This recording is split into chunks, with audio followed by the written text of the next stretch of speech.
Hello gorgeous, I'm back today, and today I wanted to talk to you about how you can decide which area of your life you should level up first.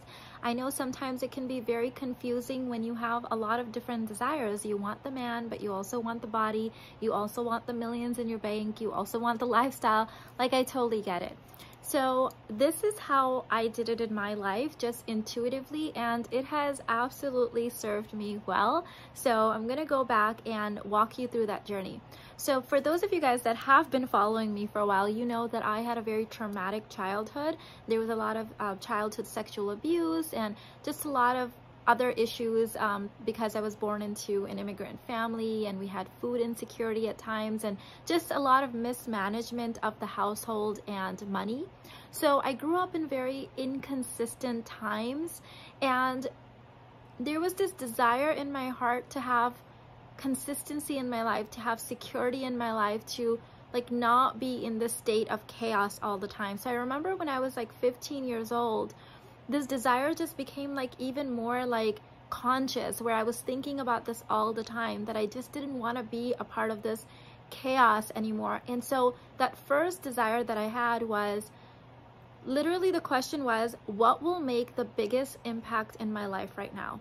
This was like when I was 15, and the answer that came to me was being independent, being able to make my own decisions, being able to have sovereignty over my life and my money and things like that, you know. And obviously I was still a minor and very much dependent on my parents, but just knowing that that was my desire, I started moving differently because of that. And I was manifesting even before I knew that word. And when I was 16 and a half, 17 years old, I convinced my parents to let me get a job, which is kind of unheard of in my family unit, especially in those times. This is a long time ago.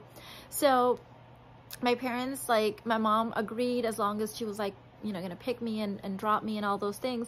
And through getting that job, I had this like awakening of independence, where I felt like, okay, like I have a little bit of money here, I can make my own decisions. I could often use my job as an excuse to get out of things that I didn't really want to do anymore. And that was like that first awakening for me. When I turned 18, I asked myself the same question: what will make the biggest impact in my life now? And the answer was going to university and picking the university of my dreams, picking a major that I love, and like just really immersing myself in studies that I just love. So and by this time I had a nicer job. My first job was a retail job. At this point, I had a really nice corporate job where I was getting promoted like every 3 months because of my personality and just, you know, eagerness to learn and please and just be happy, right? Just my personality in that space. So I went to university. I got into Northwestern University, and I studied the hell out of all the things I wanted to do. I got my degree, but I also spent 4 extra years at university studying everything that I wanted to without any pressure of it leading to a degree. A lot of my counselors and even professors that knew me were like, well, you should just turn this into this, or you should turn it into a second degree. And I was like, no, I just want to study what I want to study. I just want to learn and consume and just have access to everything.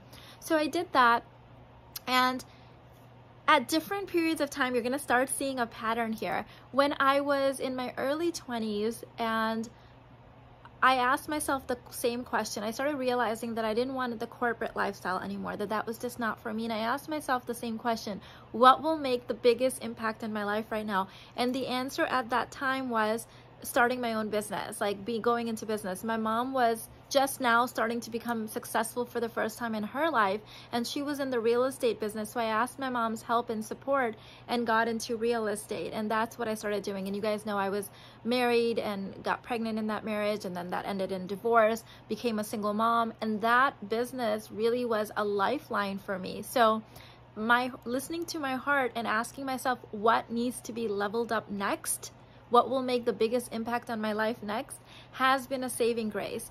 So a few years after that, again, I asked myself the same question: what will make the biggest impact in my life? And the answer this time was divine union, finding a provider man, someone that has similar values to me, so I could really completely feel like a family. Because I know in the Western culture, we seem to think like you can call anything a family, but that's not true to my heart. Like, to me, a family is the feminine, the masculine, and then children. Like, that's my definition of family. So I wanted my son and I to have a family, and so that became the next thing, that the next layer of my leveling up. As I was engaged, I asked myself the same question. Well, what will be the next thing that will make the biggest impact in my life? And that was to be a stay-at-home mom to my son and be really able to immerse myself in this marriage and divine union. And that's what I manifested next. As I got that, I asked myself again a few years in, what would make the biggest impact in my life now? And the answer was starting my inner work, like immersing myself more in studies, things I want to read and learn about, and inner work for myself, getting a healthier diet. So every single time in my life, I've asked myself, what is that one thing that will make the biggest impact in my life? There have been periods where I've gotten big answers like get married or go to university or whatever, right? And there's been other times where it's literally like upgrade all the bed sheets in the house, or upgrade your wardrobe, or upgrade the type of jewelry that you wear. So I honor and respect every single answer that it comes to me, and I follow that lifeline, I follow that GPS coordinate, and that has served me well. When women come into my world and they want to work with me and they come in with like 5 gazillion things, to me immediately that shows that there is somewhere in there the real desire hidden. Oftentimes it's divine union. For the modern day Western woman, divine union is such a scary thing. It's so outside of her container because of the lies that she's been told, that often she'll say that, whisper that desire, and then bury all the other desires on top of it. But I also want to lose weight, and I want my career, and I don't want my career, and I want this job, and I don't want this job, and I want the business, but I don't want to work in it. I don't want, and it's like, when I have to like take all of those things off, at the bottom, at the center of it all, it's like, well, I really just want divine union, but that's so scary, and I don't want to lose my independence. It's like, hold on, can we just for 1 second honor the thing that will make the biggest difference in your life, that will just light up your soul, that's like you on fire, that's like you living your best life? Can we just go for that thing next? Because those are the next GPS coordinates, right? It's like if you had a GPS in your car giving you instructions, and the minute it told you to turn right, you start la la la la la screaming on top of it, and then you're like, well, I'm confused because there's too much noise. Yeah, stop doing that, and then you can hear what you're supposed to be doing next. So the best thing to do is to find that one thing that will make the biggest impact in your life. Now, here's the thing, this is not a mental exercise. It is not a mental exercise. This is a energetic exercise.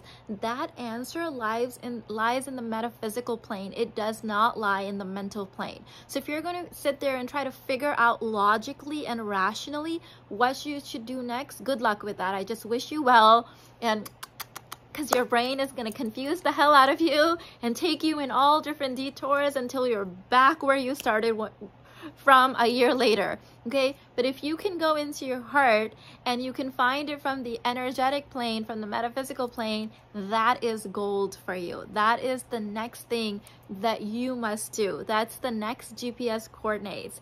And if you want a little bit more help and deeper into this, you guys know on 12/12/22, which is a huge portal, the last one of the year, we are having the identity portal live workshop, play shop. You guys know I don't like to use the word workshop, play shop, inside of the Femme Fortune container course. So if you want to join in live for this amazing event on this amazing portal, definitely sign up. I have the link in the description box.